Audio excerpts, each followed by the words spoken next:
Due to the graphic nature of this murder case, listener discretion is advised.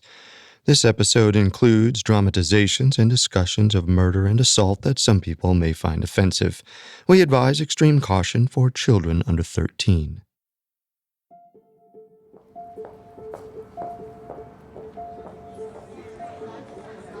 On the morning of October 8th, 1998, Gary Condit headed into the Capitol building to join his fellow congressmen in the House of Representatives for a vote. Condit likely knew the entire nation was watching that day. For the last several months, Washington, D.C. had been consumed by the news that President Bill Clinton had been sleeping with his young intern, Monica Lewinsky. Clinton was accused of lying under oath about the affair and obstructing justice. And now, finally, the House was ready to decide whether the president should be impeached. Condit was officially a Democrat, like Clinton, but the 50-year-old had built a reputation in Congress for his conservative-leaning views, and when it came to the possibility of impeachment, Condit wasn't going to stick to party lines. Condit, along with 257 other members of the House, would vote that day in favor of an impeachment trial. The American people deserved to know what their president had done. But just a few years later, Gary Condit found himself in the middle of a sex scandal of his own. And this time, he wasn't so committed to openness and honesty.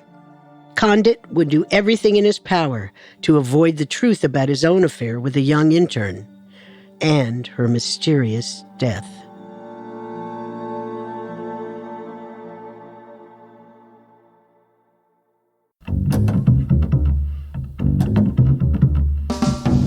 This is Unsolved Murders, True Crime Stories, a Spotify original from Parcast.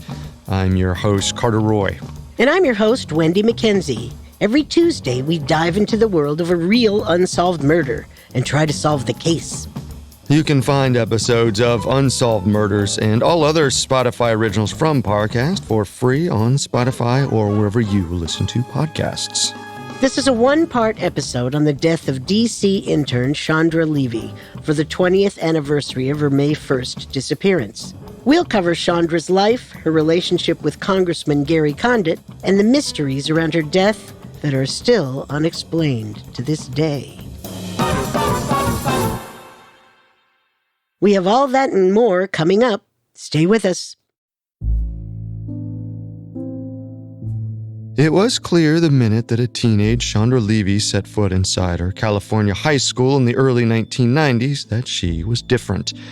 While her fellow classmates worried about boyfriends or whose older sibling could buy them beer, the smart, motivated girl with a mane of curly brown hair was already focused on her future. Chandra knew she wanted more from life than what she could find in Modesto, California, the quiet city where she lived with her parents. Modesto in the 90s lived up to its name, which is Spanish for modest.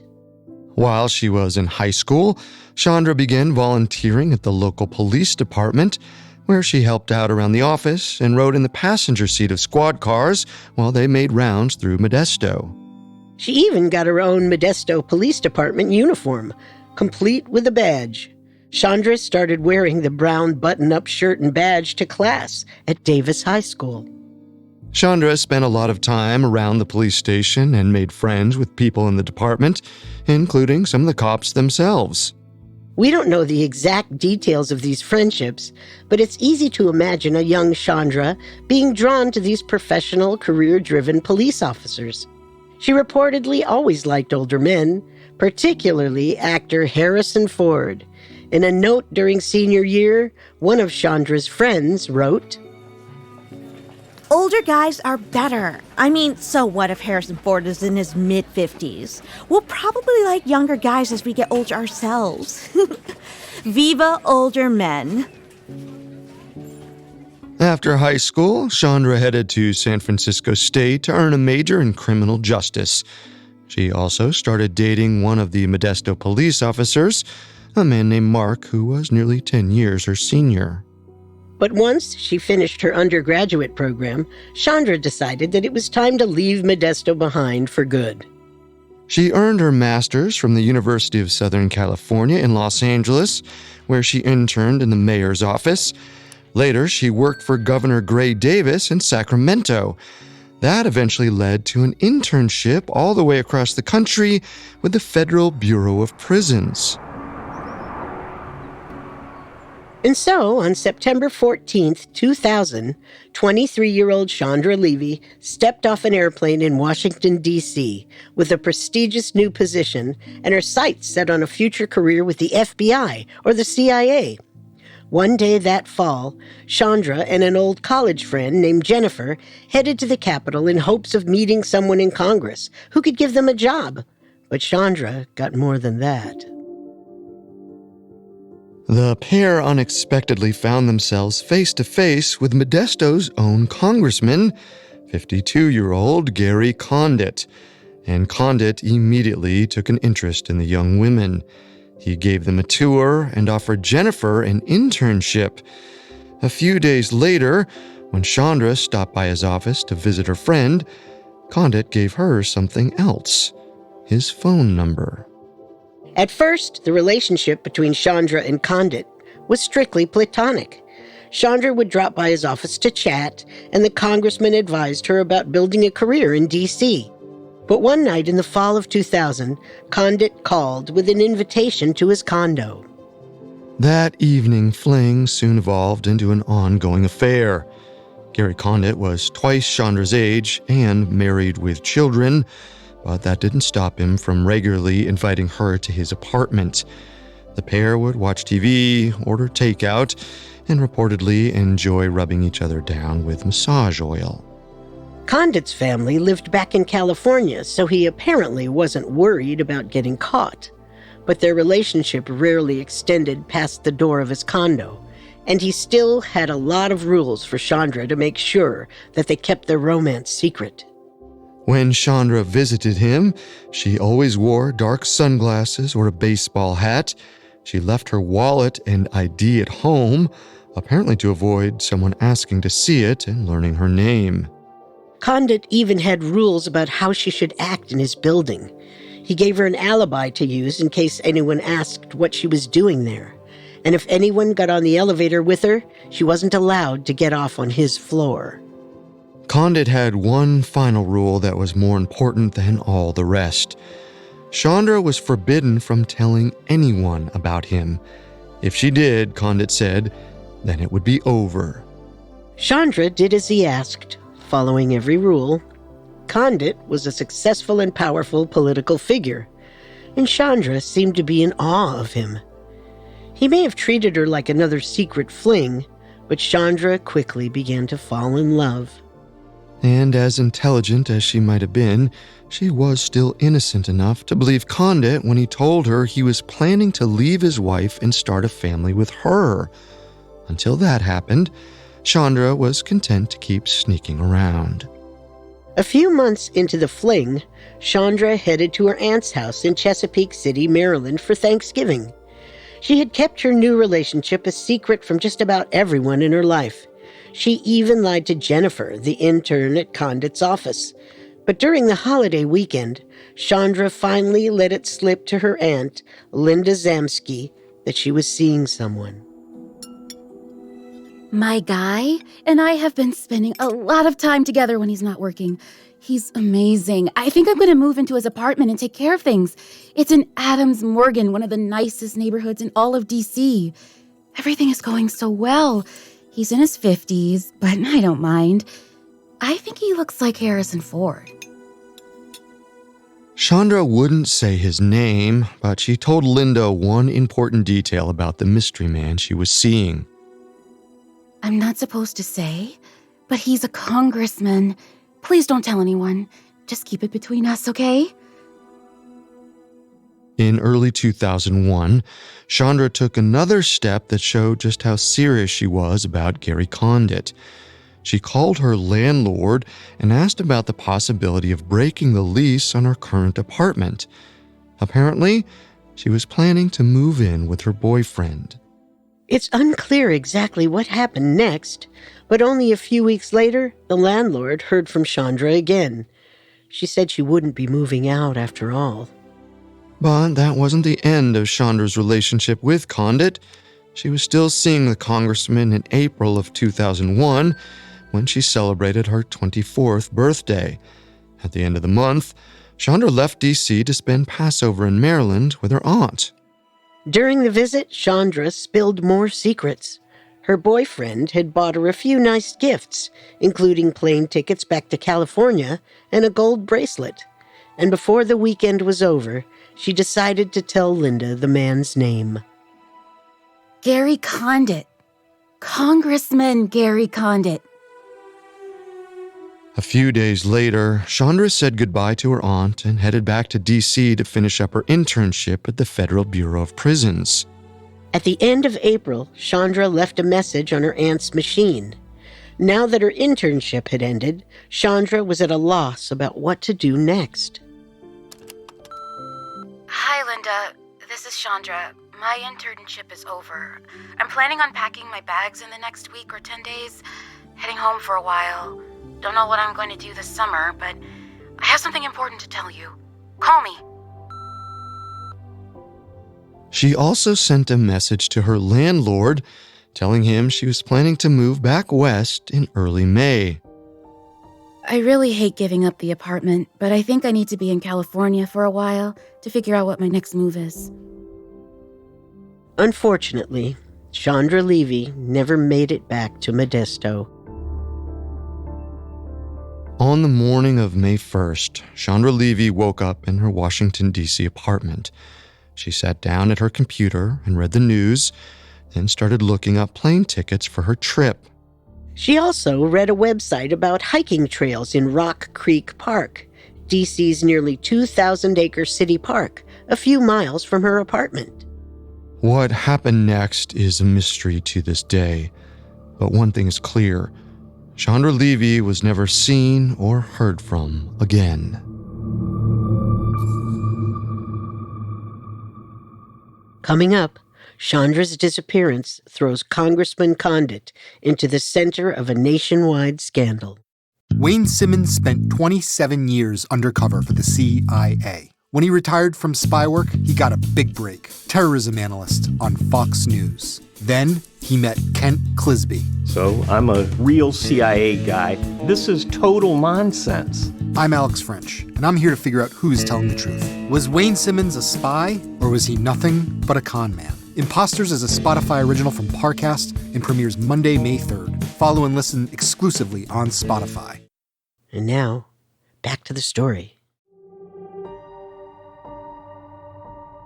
Around noon on May 6, 2001, Robert and Susan Levy sat inside their home in Modesto, California, and dialed the number for the Washington, D.C. police. Their daughter, 24-year-old Chandra Levy, was supposed to return home from her internship in D.C. in less than a week, but the young woman had vanished, and her parents were starting to worry. They had repeatedly called Chandra's phone, likely hoping she would answer with an excuse and apology for not staying in touch. Maybe she was just busy with her move back to California. Maybe she was even riding an Amtrak train back west at that very moment, out of cell phone service. But whatever the case, the calls kept going straight to voicemail. It was time to get the police involved. That afternoon, the Metropolitan Police Department drove over to the apartment Chandra was renting during her internship. When they searched the small studio, they found Chandra's packed suitcases, her cell phone, and her driver's license, but no sign of the young woman herself. When one sergeant opened up Chandra's laptop, he made a critical mistake. Somehow, through his own incompetence with technology, the man managed to crash the computer and corrupt its hard drive. With that, the police erased any clues that may have been hiding inside Chandra's computer. This was just the first in a long string of accidents and missteps that would plague the police investigation for years to come. The second came just a few minutes later. Police didn't even bother to check the security cameras in Chandra's apartment building. If they had, they would have uncovered whether Chandra was alone in her apartment and what time she left. Instead, police just searched her home and moved on. By the time investigators finally decided to check the camera, days later, the tapes had been automatically erased. The potential evidence was lost for good. Back in Modesto, Chandra Levy's parents decided that if they wanted answers, they had to find them themselves. First, they opened their daughter's phone bill and scanned through every number on the list. Some they recognized, but there was one number that kept appearing on the bill again and again. They had no idea who it could be. So, the Levys picked up the phone and dialed. You have reached the office of Congressman Gary Condit. We're unable to take your call at this time. If you are a California constituent, please feel free to reach out to Congressman Condit by... Robert Levy didn't know why his missing daughter had repeatedly called Condit's D.C. office over the past few months, but he wanted to find out. So he found the congressman's home number in California and left a message with his wife. A little while later, the Levy's phone rang. It was Condit himself. Unfortunately, Condit was far from helpful. The congressman told Robert Levy that he had met Chandra. She had swung by his office a few times, but that was it. Condit didn't mention that he had been in a secret relationship with Chandra for the past few months, or that she regularly snuck over to his D.C. home, or that he had also called Chandra multiple times over the past few days, hoping to get in touch. All he said was that he didn't know where she was, and then he hung up. A few days later, Chandra Levy's parents announced a reward for any information that helped find their daughter. Gary Condit decided to donate $10,000 himself. He said, Chandra is a great person and a good friend. We hope she is found safe and sound. But that was a little weird, especially that he called her a good friend. Police felt like there was more to the congressman's story that he wasn't telling. In addition to the reward money, they had found multiple messages on Chandra's voicemail that sounded a lot like Gary Condit. and he didn't sound like he was calling just another constituent. Sorry, I've been tied up the last few days. Give me a call. Give me a rundown, kind of what your schedule is. Things are looking pretty good for me today. Anyway, bye. When police questioned him, Condit refused to say anything about his relationship with Chandra. Without more to go on, authorities wouldn't go so far as to name the congressman an official suspect in the woman's disappearance, but it all seemed very suspicious, at least until Gary Condit gave them his airtight alibi. On May 1st, 2001, the day of Chandra's disappearance, Gary Condit had been in meetings at the White House. There were plenty of official records that confirmed his movements throughout the entire window when Chandra allegedly went missing. And there was one strong witness who could attest to spending the day with Condit: Vice President Dick Cheney himself. Nevertheless, it didn't take long before someone inside the police department leaked rumors of Condit's close relationship with Chandra to reporters. And once they did, regardless of his involvement, Gary Condit became front-page news. By the end of May, media companies across the country were feverishly speculating about the politician and his missing 24-year-old mistress. As much as the police may have said that Condit was not a suspect, they offered no other explanations for her disappearance and presumed murder. In that vacuum, the papers and cable news channels became solely focused on Gary Condit. One tabloid even ran a baseless story about the pair, claiming that Chandra was, quote, killed in a kinky sex game. But even as the public pressure grew, Gary Condit refused to go into detail about the nature of his relationship with Chandra. Eventually, the Levy family called out the congressman. In an interview, Chandra's mother said, I think he could come out and share what he does know. We would appreciate the help. But it was Chandra's aunt Linda who finally brought the relationship between Condit and Chandra to light. On July 6th, a month after the Levys first reported their daughter missing, Linda sat down for an interview with the Washington Post. I asked, how do you get in touch with him if it's so secretive, this relationship? And she said, well, and this is when she came and accidentally said his name to me. She would dial a number, it would play music, and she would leave a message. She said, I would also call the office and they would answer Gary Condit. And that's how his name came out. She goes, oops. She says, you didn't hear that. During the 90-minute interview, Linda finally shared the secret she'd been keeping for her niece since last Thanksgiving. And just a few days later, Gary Condit finally allowed the Metropolitan Police to take a swab of the inside of his cheek for a DNA test. They tested it against some semen they found on a pair of Chandra's underwear. It was a match. Finally, there was definitive proof of their affair. But that was just the beginning. On July 12, 2001, Fox News aired an exclusive interview with a flight attendant named Anne Marie Smith. She said she was also sleeping with Gary Condit at the same time he was seeing Chandra Levy. I found some hairs in his bathroom. And you know how girls are. I was very suspicious. And I asked him, whose hairs are these? And he said, well, they're yours. And I said, no, they're not. They're not my hairs. And they were long brown hairs. And I think that was the end of the discussion. And once news broke about Levy's disappearance, Anne said that Condit's lawyer approached her to sign an affidavit denying that they ever had had an affair. She refused. I think there's a lot more that he knows that he's not telling. I hope he had nothing to do with it. These allegations were another blow to Condit's already battered reputation in politics, but none of it was helping police get closer to actually finding Chandra Levy. In fact, the whole sex scandal seemed more and more like a distraction. There was no actual evidence linking Gary Condit to Chandra Levy's disappearance, and police had never named him an official suspect. But the media fervor around their illicit relationship just continued to grow. Soon that evolved into calls for Condit's resignation.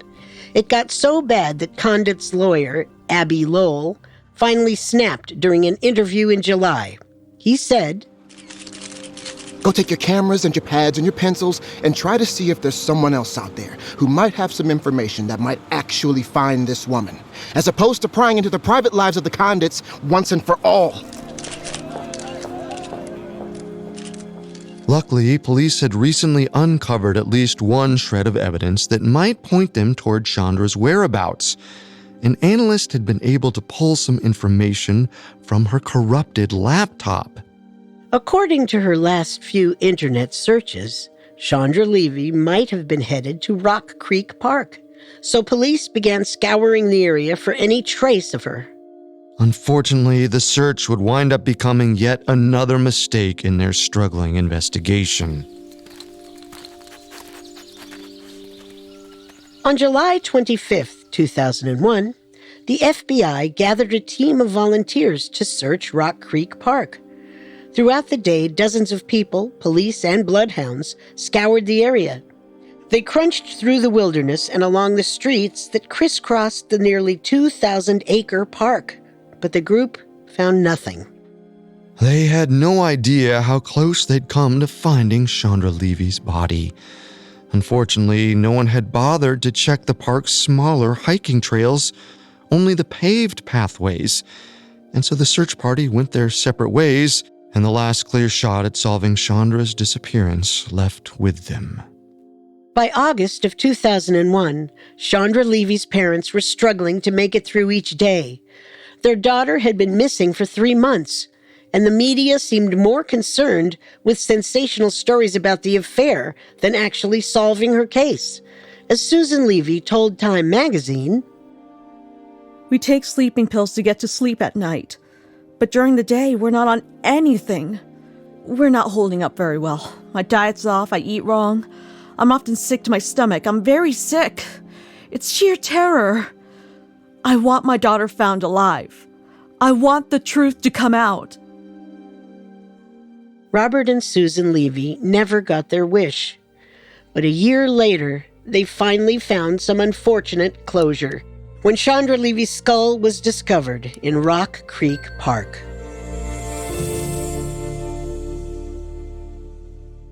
Coming up, a suspect in Chandra Levy's murder emerges nearly a decade after her disappearance. Now, back to the story.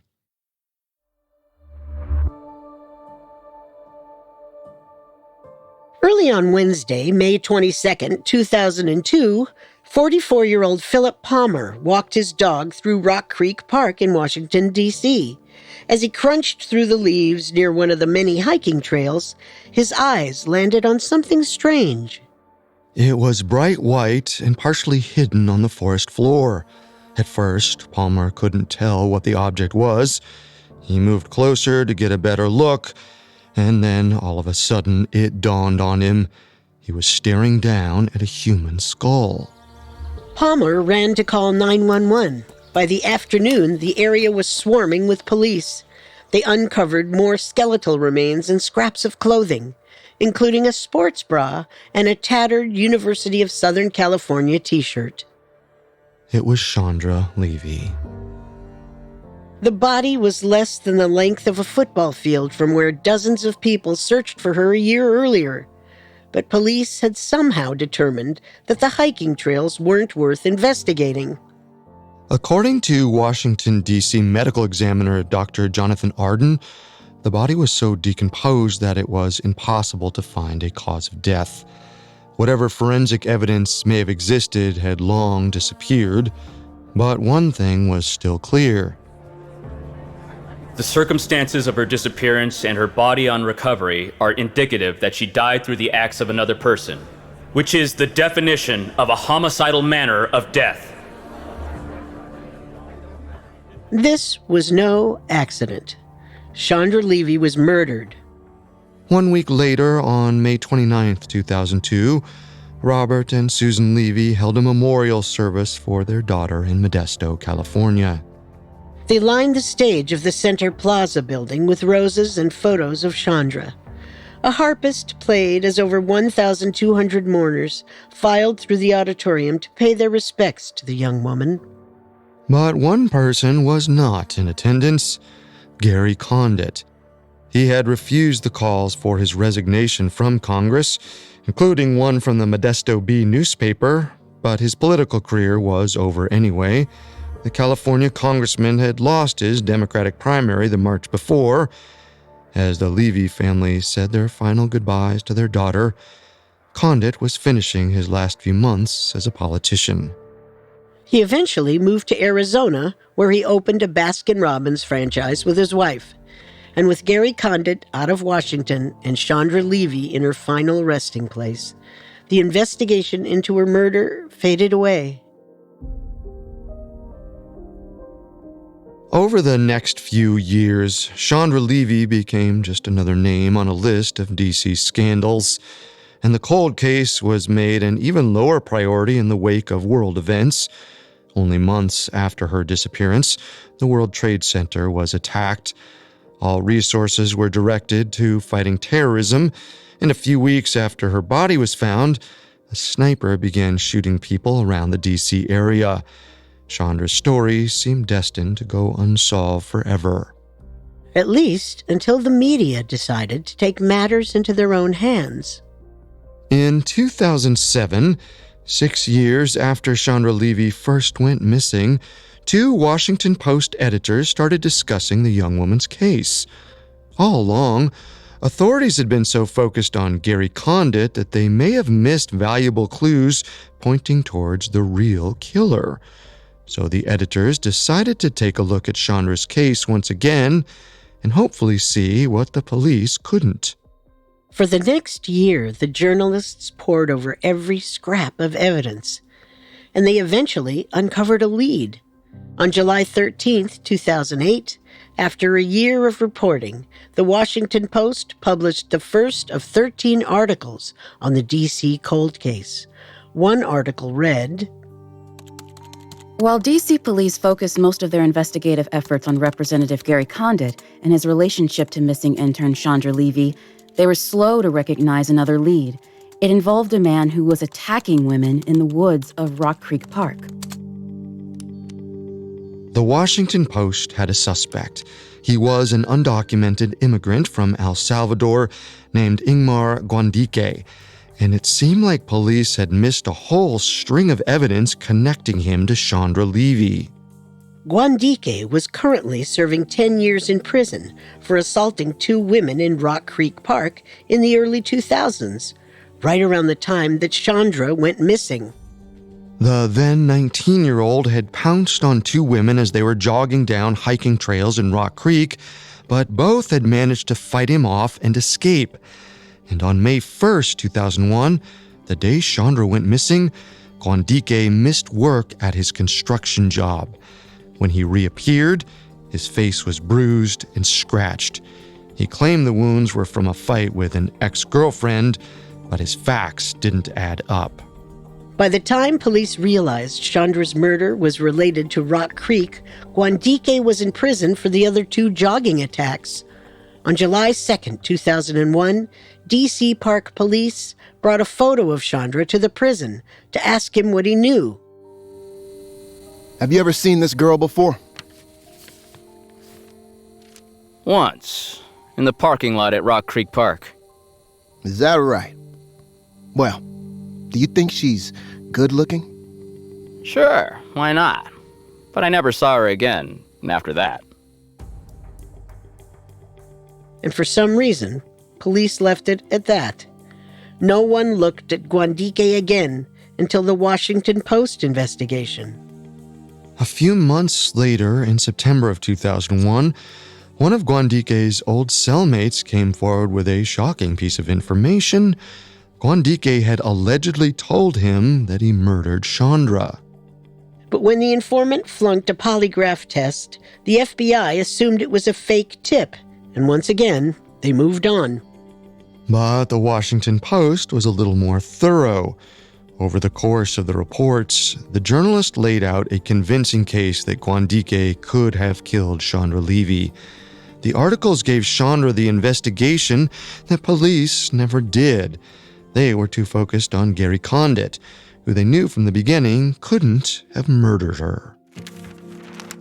Among other things, investigators cite the failure to immediately obtain the security camera tape from Chandra's apartment building, the failure to promptly and correctly analyze the contents of her computer, which would have shown that she was searching for something to do in Rock Creek Park, the failure to conduct a more rigorous search of Rock Creek Park, and the failure to quickly recognize and capitalize on the possible link between Chandra's disappearance and Guandique's Rock Creek Park attacks.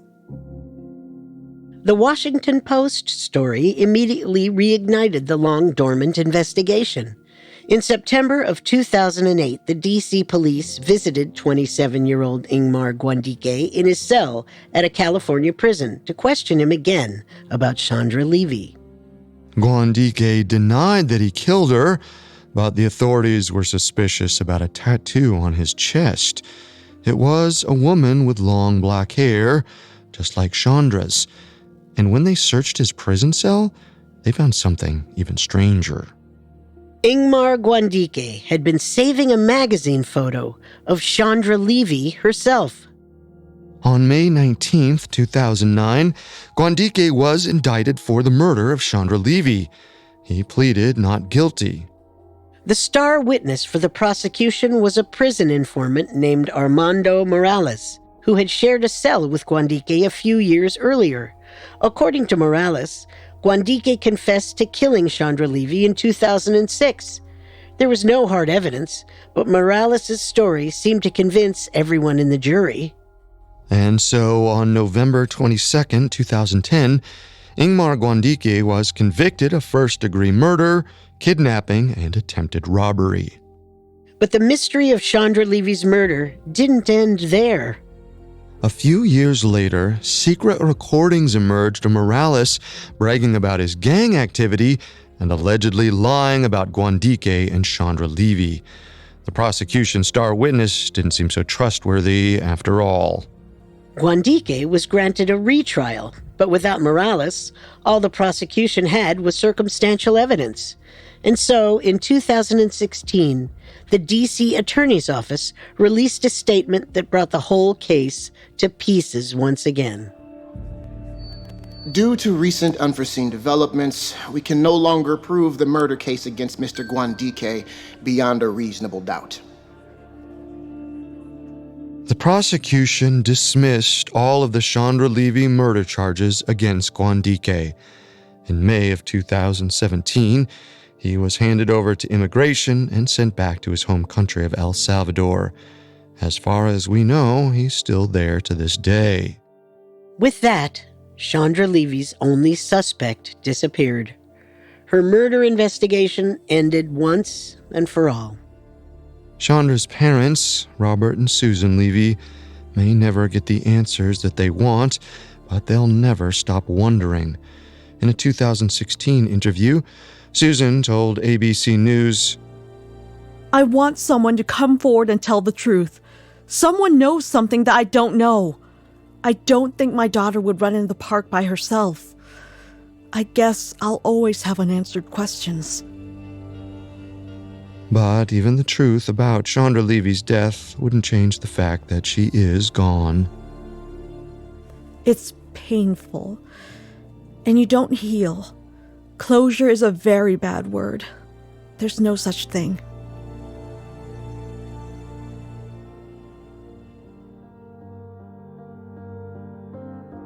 With everything we've learned about the Chandra Levy case, I think Ingmar Guandique is most likely her murderer. There may not be hard evidence against him, but his history of attacking women in Rock Creek Park and the photo of Chandra in his prison cell build a strong circumstantial case. I understand where you're coming from, but I am not completely convinced. There are still too many holes in the case against Guandique, and he has continued to claim that he is innocent. I'm not sure who her killer was, but I believe there's more to the story that sadly may never come to light. In any case, Chandra Levy's name may be forever tied to her brief affair with a politician. But she was more than just another sex scandal in Washington. She was a smart, driven young woman with plans for a future that she never got to live. And her death left a hole in her loved ones that will never fully heal.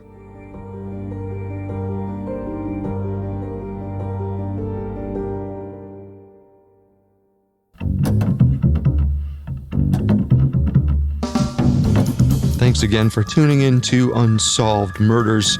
We'll be back next Tuesday with a new episode. For more information on the death of Chandra Levy, amongst the many sources we used, we found Finding Chandra, a true Washington murder mystery by Scott Hyam and Sari Horwitz, extremely helpful to our research. You can find all episodes of Unsolved Murders and all other Spotify originals from Parcast for free on Spotify. We'll see you next time. If we live till next time. Unsolved Murders True Crime Stories is a Spotify original from Parcast. Executive producers include Max and Ron Cutler. Sound design by Michael Langsner, with production assistance by Ron Shapiro, Carly Madden, and Freddie Beckley. This episode of Unsolved Murders was written by River Donahue, with writing assistance by Giles Hofseth, fact-checking by Haley Milliken, and research by Mickey Taylor.